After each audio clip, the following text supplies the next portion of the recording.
nós leremos o versículo de número 10. Glória a Deus. Está escrito assim a palavra do Senhor nosso Deus.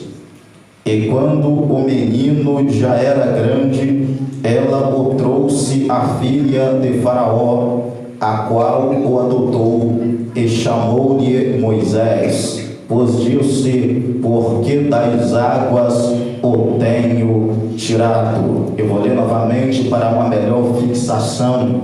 E quando o menino já era grande, ela o trouxe à filha de Faraó, a qual o adorou, e chamou-lhe Moisés, pois disse: porque das águas tenho tirado. Glória a Deus. Aponte o dedo para alguém aí, por gentileza, seja mal educado com ele. Fala: o projeto que você colocou nas mãos do Senhor teu Deus, ele não há de cair por terra. Vamos acreditar nessa palavra que se acertar ele bendito o Senhor Deus Todo-Poderoso. Glória a Deus, glória a Deus. Bendito seja o nome do Senhor. Quero lhe emprestar alguns minutos de sua atenção nessa oportunidade. Meus amados irmãos, a história deste povo que se encontrava agora na terra do Egito, o povo hebreu, não começa propriamente no texto que temos lido nesta feita. Eu entendo que a história deste povo começa a se desenrolar a partir do momento em que Deus, no capítulo de número 12, do primeiro livro da Bíblia, a saber, o livro de Gênesis, chama Abraão. Ele faz promessas. Quando Deus chama Abraão, lhe faz a promessa da multiplicação, dizendo que abençoados seriam aqueles que o abençoassem, e malditos seriam aqueles que o amaldiçoassem, e nele todas as famílias da terra seriam benditas, seriam abençoadas. A palavra diz que Abraão saiu da sua terra, da casa de teu pai, obedecendo então a voz do Senhor Deus Todo-Poderoso, e dentro das suas gerações patriarcais, Abraão, Isaque e Jacó, a palavra diz que este Jacó tem 12 filhos. Quantos filhos? Quantos filhos? 12 filhos. O 11º filho deste homem chamado Jacó era José. José, da casa de seu pai, eu posso dizer que era o filho predileto. Deus confia a José pelo menos 2 grandes sonhos. O primeiro sonho que Deus confia a José é que uma determinada noite ele sonhou que os seus irmãos estavam junto dele no campo. Quando o feixe dos irmãos se curvava perante o feixe dele, seus irmãos já estavam irritados com o mesmo, até porque Deus havia confiado a José uma sabedoria sobre-humana. Seus irmãos tinham inveja dele e do tratamento que o pai depositava e a confiança que o pai entregava-lhe, pois o pai colocava as coisas na responsabilidade de José. Havia lhe dado também uma túnica de várias cores, uma túnica talar, uma túnica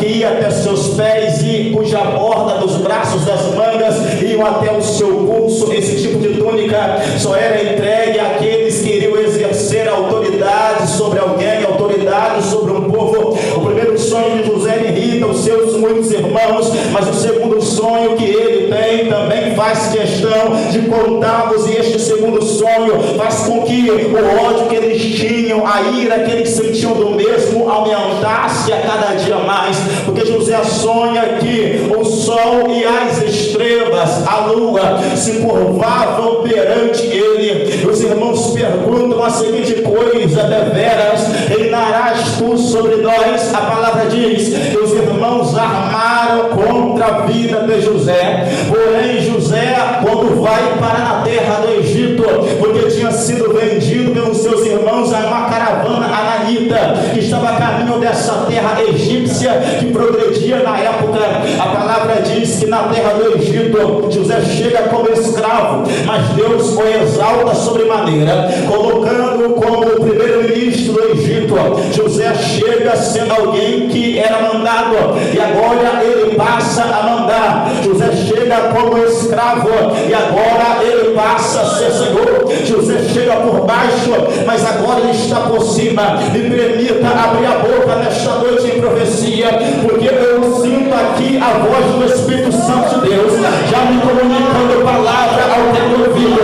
Entenda, meu querido e minha amada irmã, não é o lugar que vai fazer você, mas é você que vai fazer o lugar. Para quem serve a Deus, não é um lugar que vai fazer a diferença, mas é a bênção que Deus confiou sobre a tua cabeça que vai fazer diferença nessa terra, meu irmão, minha irmã. Não interessa onde você colocar a planta dos seus pés, não interessa o local onde Deus colocar você, a mão do teu todo poderoso estará sobre a tua cabeça. Aonde você se colocar, a prosperidade será sinal de que Deus está com você. José agora está por cima. Há uma grande fome sobre toda a terra, e agora Jacó envia os seus 11 filhos à terra do Egito para procurar provisão. E a palavra diz que quando seus filhos descem até o Egito, eles veem então a necessidade de chamar também Jacó para o Egito. E todos eles, toda aquela família, desce agora para a terra do Egito nesse período de grande fome. E agora, a palavra diz que o tempo passa. José morre, Jacó morre, seus irmãos morrem.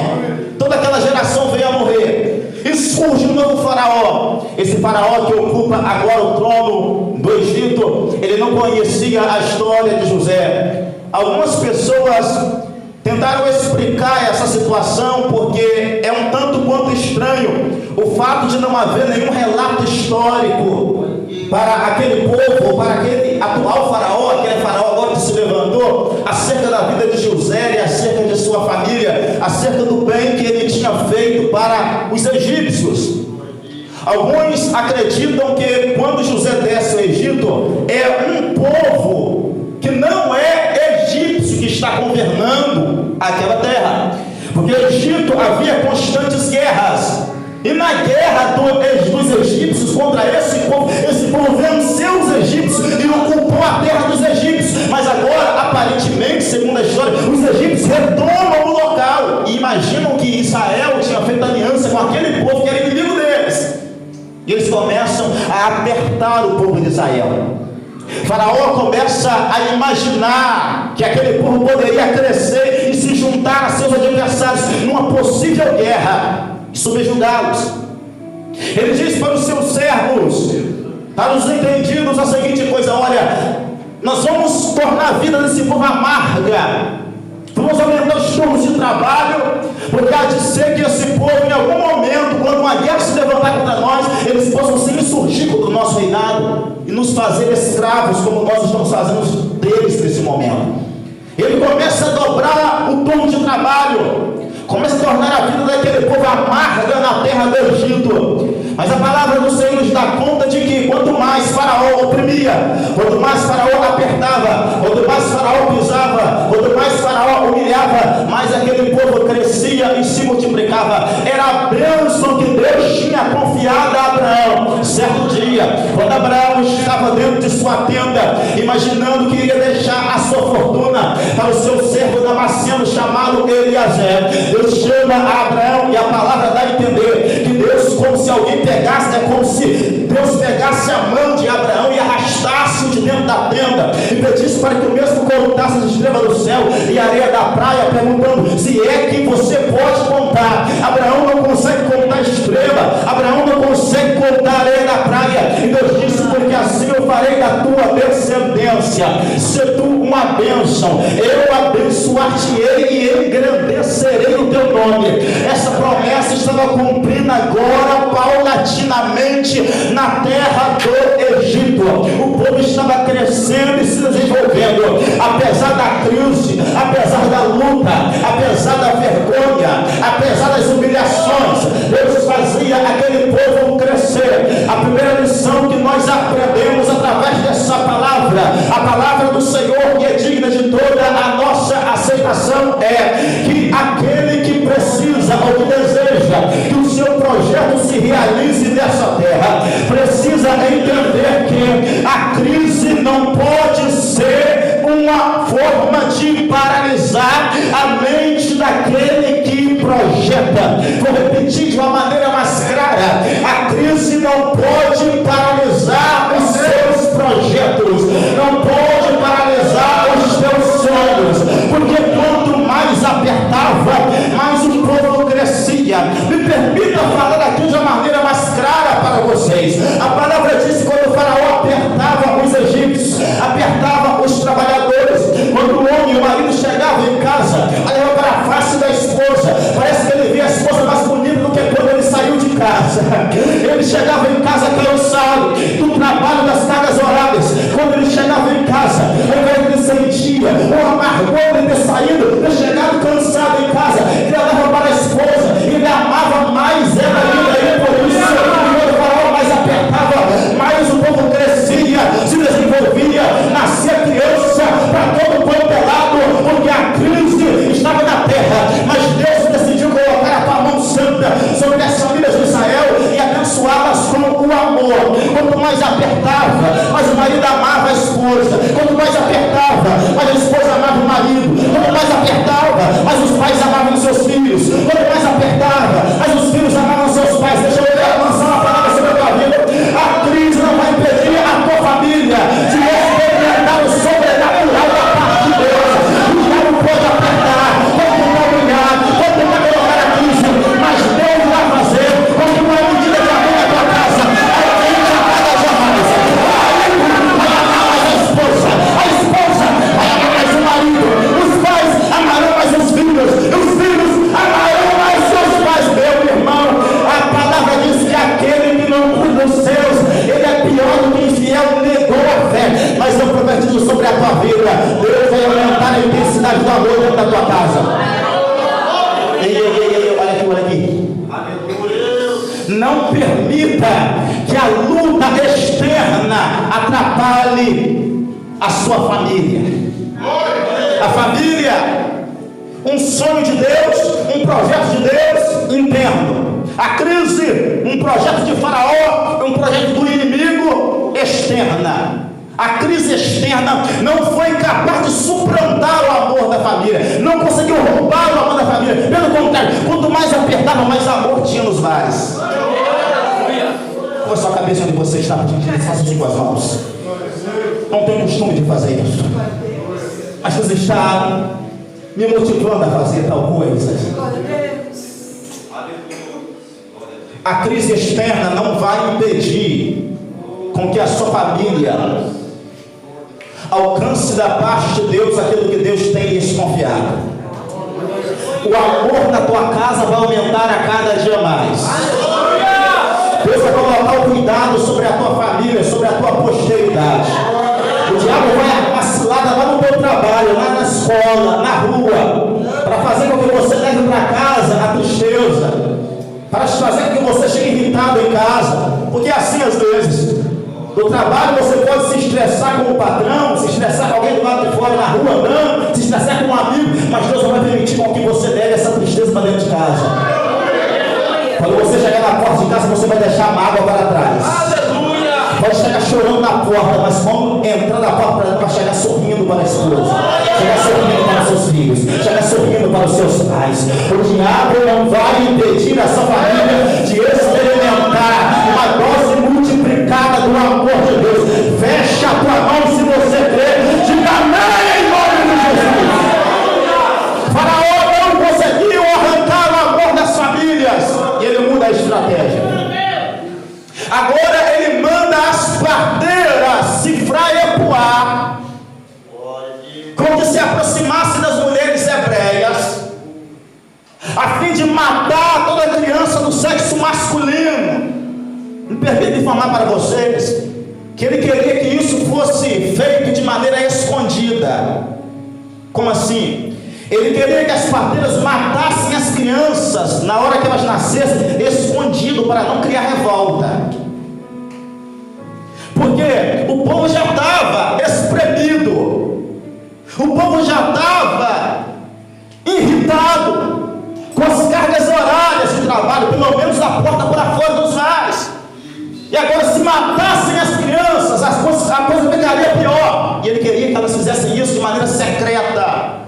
O diabo, ele vem agindo de maneira secreta. Bíblia diz que ele é como o diabo, é como o leão, que anda ao redor bramando, procurando quem possa tragar. E o ataque do leão e da leoa é um ataque furtivo. O leão, quando ele vai atacar, ele se abaixa no meio do mato, ele vai devagar. E o diabo quer fazer as coisas na surdina, as escondidas. Mas Deus há de desbaratar e destruir todo o projeto do inferno, tudo que o diabo projetou, visando o mal de tua família, visando o mal de tua casa. Deus converterá tais coisas em bênçãos. Para cada palavra de maldição, Deus dará dupla honra para a glória do seu santo poderoso nome. Glória a Deus. Ele manda as parteiras matarem as crianças secretamente, mas a Bíblia diz que as parteiras não fazem tal coisa. Pelo contrário, elas preservam a vida das crianças. E quando o rei do Egito, o faraó, ele fica irritado e vai a elas, porque as crianças estão nascendo, estão crescendo, elas falam assim: rei, quando nós chegamos para tomar das crianças das hebreias, as hebreias são tão fortes que as crianças já nasceram, e nós não temos a oportunidade de matar elas antes que elas vejam a criança. E a Bíblia diz que essas parteiras, elas estavam mentindo para Faraó, porque temiam a Deus. Agora olhe para mim aqui. Deus honra as parteiras, mas Deus não as honra por causa da mentira. Deus as honra por causa do temor que elas sentiram em não matar as crianças, que era o projeto de Deus que tinha entregado aquele povo. E eu preciso ler algo com você aqui, porque a primeira lição que nós aprendemos nesse texto é que nós não podemos permitir com que a crise, com que a luta, com o que está acontecendo externamente atrapalhe o convívio familiar, atrapalhe essa nossa convivência com a nossa família. É a primeira lição. A segunda lição é que se você quer que Deus te abençoe grandemente, você precisa ajudar outras pessoas na realização dos seus sonhos. Eu vou ler com vocês, eu preciso fazer isso. Êxodo capítulo 1. Olha comigo, por gentileza, versículo 17. As parteiras, porém, temeram a Deus e não fizeram como o rei do Egito lhes dissera, antes conservavam os meninos com vida. Então o rei do Egito chamou as parteiras e disse-lhes: por que fizestes isto, deixando os meninos com vida? E as parteiras disseram ao faraó: é que as mulheres hebreias não são como as egípcias, porque são fortes, e já têm dado a luz antes que a parteira venha a elas. Versículo 22 e 21, 20 e 21, aliás, preste atenção nisso. Portanto, Deus fez bem as parteiras. Deus fez bem as parteiras. E o povo aumentou e se fortaleceu. Deus abençoou as parteiras e abençoou mais ainda o povo de Israel. Versículo 21, guarde isso aqui. E aconteceu que, como as parteiras temeram a Deus, Ele estabeleceu-lhes casas. Ele estabeleceu-lhes casas. Alguns dizem que dentro desse texto, esse estabelecer casa aqui, é que Deus estava dando, por meio do faraó, casas para os egípcios, para os israelitas, aliás, porque eles estavam crescendo nesse desenvolvimento. Mas não. Algumas Bíblias falam família. Isso. Famílias. Pastor pegou. Imagina, meus irmãos, que essa palavra aqui, alguns traduzem como sendo uma bênção para o povo hebreu, mas o povo hebreu já estava sendo abençoado, e Deus faz questão de mostrar aqui, por meio de Moisés, que é ele quem escreve o livro, que Deus abençoou o povo de Israel, mas abençoou as parteiras. Versão King James, como diz o pastor aqui, famílias. King James, glória a Deus, famílias. Sabe o que é isso? As parteiras eram solteironas. Pegou? Não? Elas eram solteiras. É um casamento aí, ó. E elas não tinham filhos. Elas estão cuidando de família dos outros. Estão cuidando de filhos alheios. Eita Deus. E Deus está olhando e está dizendo: daqui a pouco eu dou marido para vocês. Daqui a pouco eu dou filho para vocês. Daqui a pouco eu dou família para vocês. Vai cuidando do projeto dos outros. Vai ajudando as pessoas que Deus vai ajudar a você também. Ah, meu Deus do céu! Quanto mais você estiver a mão para ajudar alguém,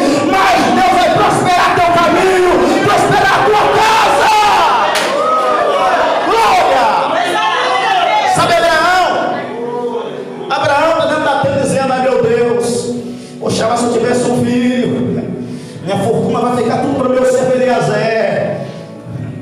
Sabe o que Abraão está dizendo? Eu vou dar glória a Deus com o milagre dos outros. Eliezer não é filho dele não. Mas Deus olhou para ele assim e disse assim: Abraão, você não vai dar glória a Deus pelo milagre dos outros, você vai dar glória a Deus pelo milagre que eu vou fazer na tua vida. Irmão, é bom contar o milagre dos outros, sim ou não? Mas não é melhor contar um milagre na nossa vida, não? Eu sei, você vê todo mundo contando testemunho. Você vê um contando testemunho: ah, porque a porta se abriu, ah, porque o milagre chegou, ah, porque eu vou me casar, ah, porque eu tenho isso, eu tenho aquilo outro. E você pensa: glória a Deus. Mas você pensa assim: é Jesus, e eu, Jeová, vou ficar para titia, vou ficar para ser um tiozão. A porta vai se abrir para mim, não. Milagre vai acontecer na minha casa, não. Prosperidade não vai chegar nunca, não. É bom contar milagre dos outros, mas melhor ainda é contar um milagre que Deus faz em nossa vida, que Deus faz em nossa casa. Então, os planos de Deus, os meus projetos nas mãos de Deus, eles se estabelecerão quando eu entender que Deus está trabalhando no oculto, enquanto eu estou ajudando a outras pessoas na realização de seus sonhos.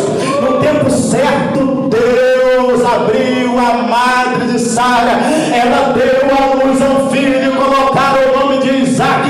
Abraão parou de dar glória pelo milagre dos outros, ele passou a dar glória pelo milagre que Deus tinha feito na sua casa. Meu irmão, chega de momento testemunho do irmão da direita, testemunho do irmão da esquerda, testemunho do irmão na sua frente, e que está na retaguarda. Chegou o momento e a hora é que Deus vai abrir o céu sobre a tua cabeça, sobre a tua casa. Ah, meu Deus do céu, o milagre vai chegar na tua casa, vai chegar na tua família. Mas vai ajudando as pessoas enquanto a tua hora não chega. Elas estão ajudando as pessoas e Deus está decidindo ajudá-las. Enquanto elas estão estendendo a mão, Deus está estendendo a mão para elas. Porque mais ou melhor é dar do que receber. Porque quando você entrega a alguém, Deus fica sendo o seu devedor. Quem empresta ao pobre, quem dá ao pobre, empresta a Deus. E Deus não fica devendo nada a ninguém, Ele paga direitinho. Deus não é um padrão, não, irmão. Tudo que você fizer na obra dele, você irá receber para a glória do nome do Senhor. A terceira coisa que nós precisamos para ter os nossos projetos estabelecidos nessa terra é fazer aliança com pessoas certas. Veja o capítulo de número 2, onde diz: e foi um homem da casa de Levi, e casou com uma filha de Levi. Foi um homem da casa de Levi, e casou com uma filha de Levi. Mesma tribo, falava a mesma língua. Pessoas que se aliançaram, mas no mesmo propósito. Coisa triste é quando você faz aliança com quem não tem o mesmo propósito que você. Você faz amizade com a pessoa e diz assim: bora para frente. Você diz assim: eu tenho um sonho, tenho um projeto, eu vou abrir uma empresa e vai ser milionário, mas eu vou arrebentar. Vai ele fala: você é analfabeto, você não fez curso, você não tem nada, você não vai alcançar nada não, rapaz. Sai de perto dessa gente. Se aliance com pessoas que têm palavras para colocar você para cima. Uma coisa que você fala para um amigo assim: eu vou fazer uma coisa, diz: vai dar certo em nome de Jesus. Deus é contigo, meu irmão. Deus é contigo, minha irmã. Vai dar certo. Aí você imagina aquela filha de Deus que casou com aquele homem. Mas ele é tão parado, mas tão parado, quando ele levanta o pé, ela é para cima, ela é para frente, ela quer desenvolver, quer crescer, o olho brilha, mas ele é um paradão, é um lerdo. Ele levanta, quando ele levanta o pé do chão, quando ele vai colocar o pé de novo no chão, a barata roeu a sola do sapato dele. Coloca o pé no chão, tem mais sapato mais. quê? Porque é lerdo, é muito devagar. Mas o oposto também é verdadeiro. Tem homem que é muito para cima, é para frente, ele quer progredir, ele é um vencedor. Mas a mulher fica arrastando para trás. Não. É lerda, é parada.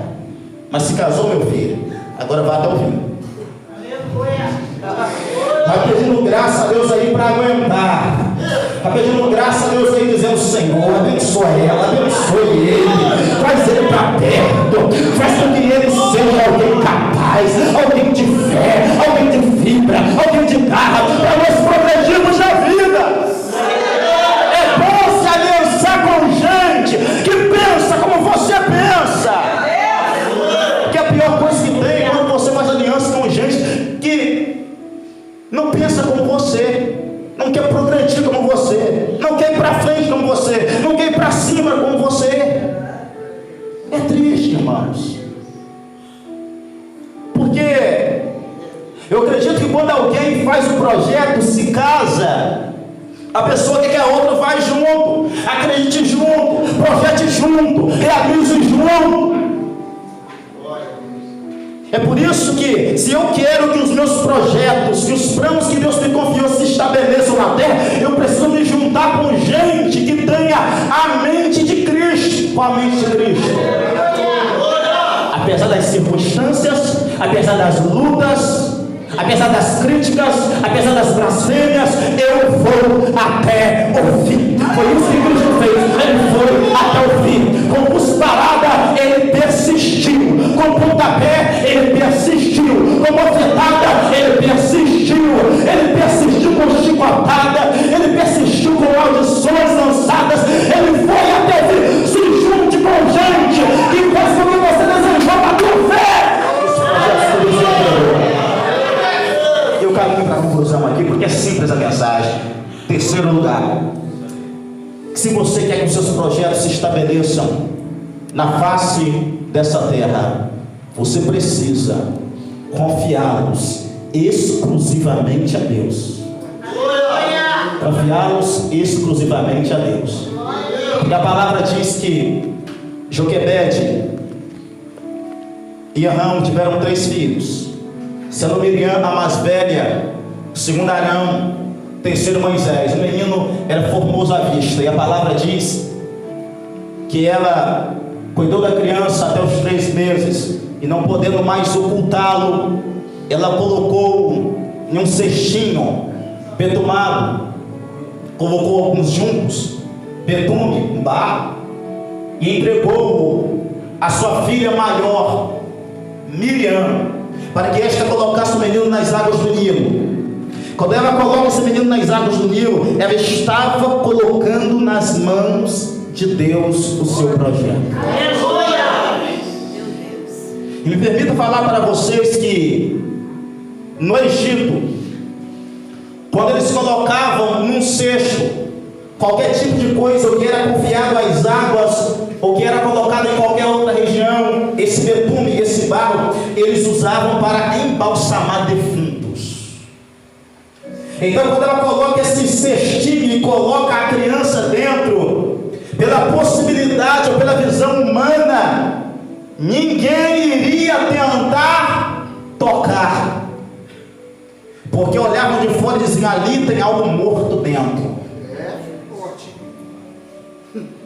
E a Bíblia diz que a filha de Faraó estava se banhando no rio Nilo naquele dia, e lá vai Moisés no cesto. As águas vão levando, quem olha de longe diz: tinha um morto lá dentro, tinha um cadáver lá dentro. Morreu. Sabe por quê? Porque Moisés não chorava, não. Lê o texto, você vai ver, Moisés não estava chorando. Moisés só chorou quando a filha de Faraó trouxe, mandou as servas buscar o cesto. Quando abriu o cesto, Moisés começou a chorar. Moisés estava em silêncio lá dentro. Tem alguém que está olhando e está dizendo: essa família aí acabou.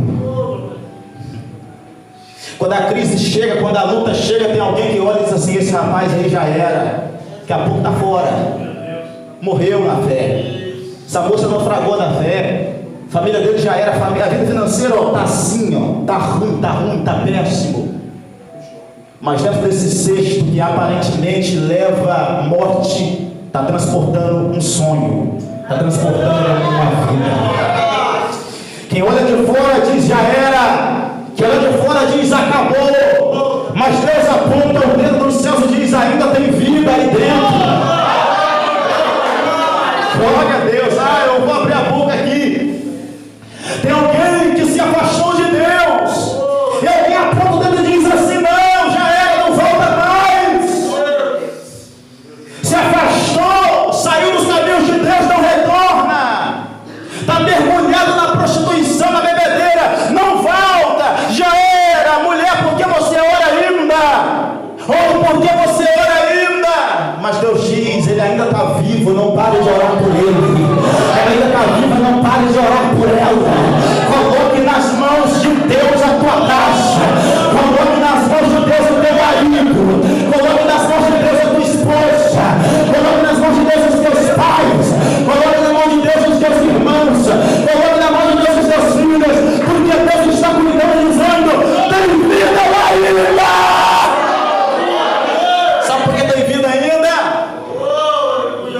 Porque quando alguém está cantando aquele louvor, ela ainda sente um arrepio, ele ainda sente, a pena treme.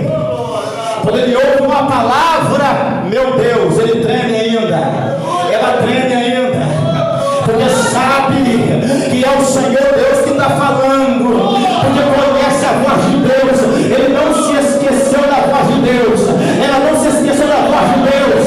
Ele pensa que acabou, ela pensa que acabou, que terminou, mas ele ainda sente, ela ainda sente, ele ainda quer, ela ainda quer. Ninguém que abre a boca hoje, ele vai voltar servo de Deus, ela vai voltar servo de Deus.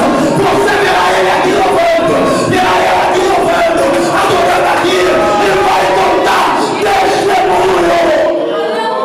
Não acabou ainda, já era, não acabou ainda. O diabo disse que terminou, não terminou não, Senhor. Alguém olha e diz está morto, Deus olha e diz está vivo. Alguém olha e diz já era, Deus diz ele é o começo. Glória.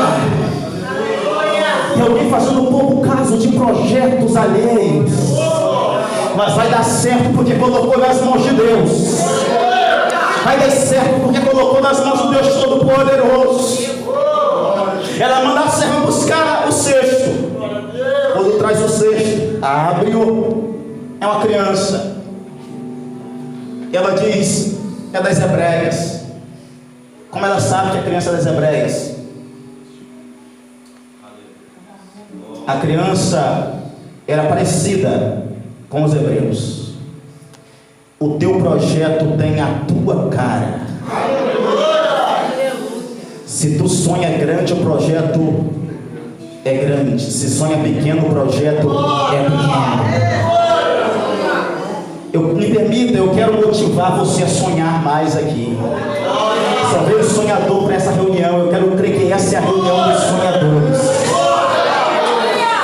E me permita lançar essa palavra sobre a tua vida. Você vai crescer, o projeto vai crescer. Sonhe grande, irmão. Sonhe pequeno, não. Tem gente que sonha assim: Senhor, eu quero ter uma casinha, eu quero ter um carrinho, quero ter uma família, quero ter uma empresinha. Sonhe grande.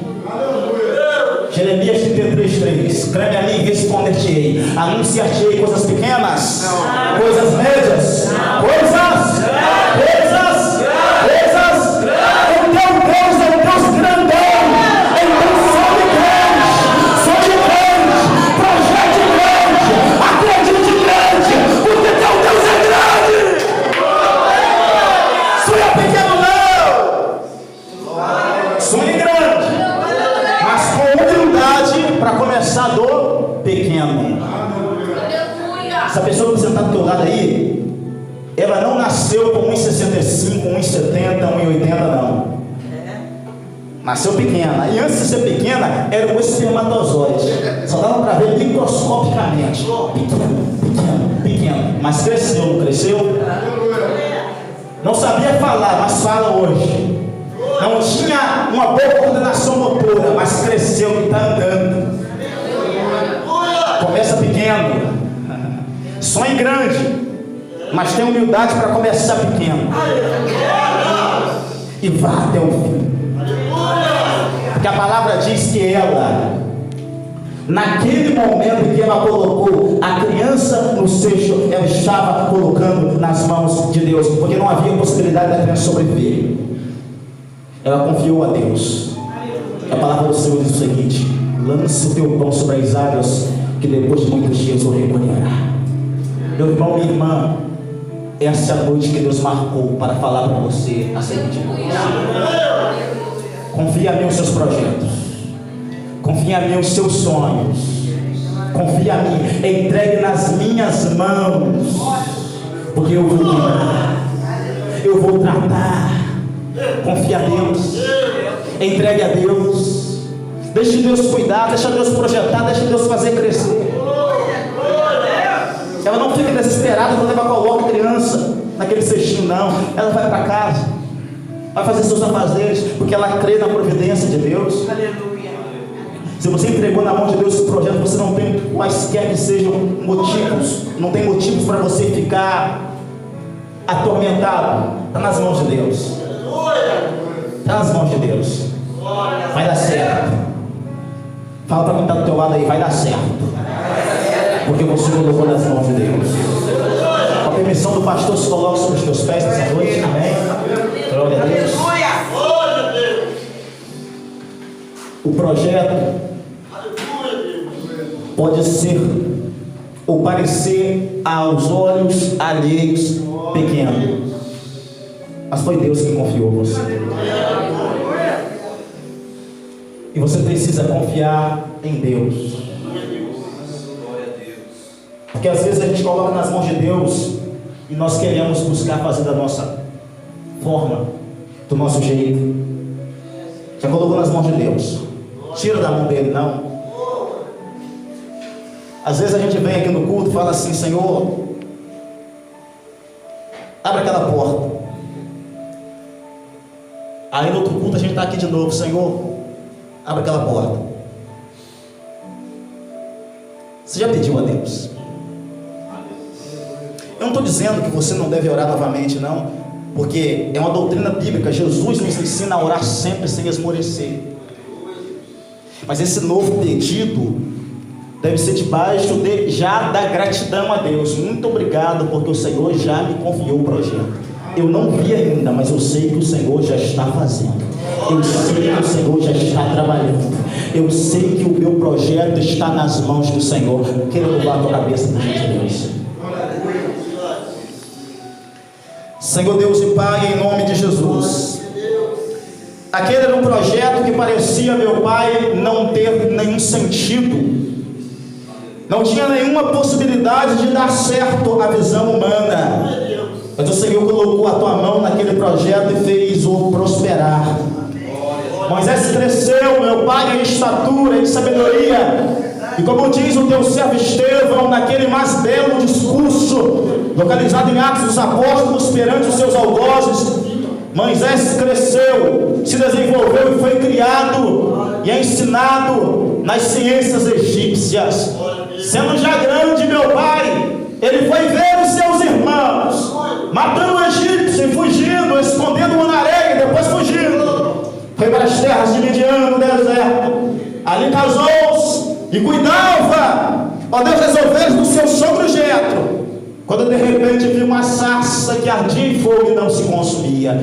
E o Senhor falou-lhe do meio da sarça, pedindo que o mesmo retornasse à terra do Egito. E ele retorna agora para a terra do Egito, a fim de libertar o teu povo. O projeto cresceu, se desenvolveu, e foi um projeto de libertação. Deus, em nome de Jesus, esse homem tem enfrentado lutas, essa mulher tem enfrentado lutas, ele tem tido obstáculos no desenvolvimento, Deus, desse projeto, deste sonho. Mas o Senhor é o Deus que sonha e confiou a teu servo sonhos. O sonho do Senhor era ter muitos filhos, e por isso o Senhor semeou uma semente, que foi o nosso Senhor Jesus Cristo. E até hoje, o o Senhor colhe frutos dessa semeadura. Milhares e milhares de pessoas têm aceitado o Senhor como Salvador de sua alma. Ó Deus, a semente prosperou, a semente desenvolveu-se. Eu me lembro de um Isaac que na crise resolveu semear e colheu 100 por 1 naquele mesmo ano. Eu sei que esse homem tem buscado, eu sei que essa mulher tem buscado, eu sei que as lutas têm tentado atrapalhá-lo, eu sei que as adversidades têm tentado atrapalhá-la, mas eu quero orar nesta noite pela vida dele e declarar nesta oportunidade que nenhum demônio sem vergonha vai impedir esse homem de receber seu milagre, nenhum espírito enganador vai impedir essa mulher de receber seu milagre, porque a promessa do Senhor é para a prosperidade de teus filhos, o projeto do Senhor é para a alegria dos teus servos. Deus, nessa hora eu peço, ó Deus, abraça esse homem hoje, abraça essa mulher hoje, faz prosperar o caminho dela hoje, faz prosperar o caminho dele hoje, que toda cilada, todo projeto do inferno cai por terra hoje. Ó Deus, eu mando agora, na autoridade do nome de Jesus, que esses demônios sejam amarrados agora. Cala a boca, Satanás, cala a boca, inferno. Esse homem vai vencer, essa mulher vai vencer, ele vai alcançar, ela vai alcançar. Sai da frente!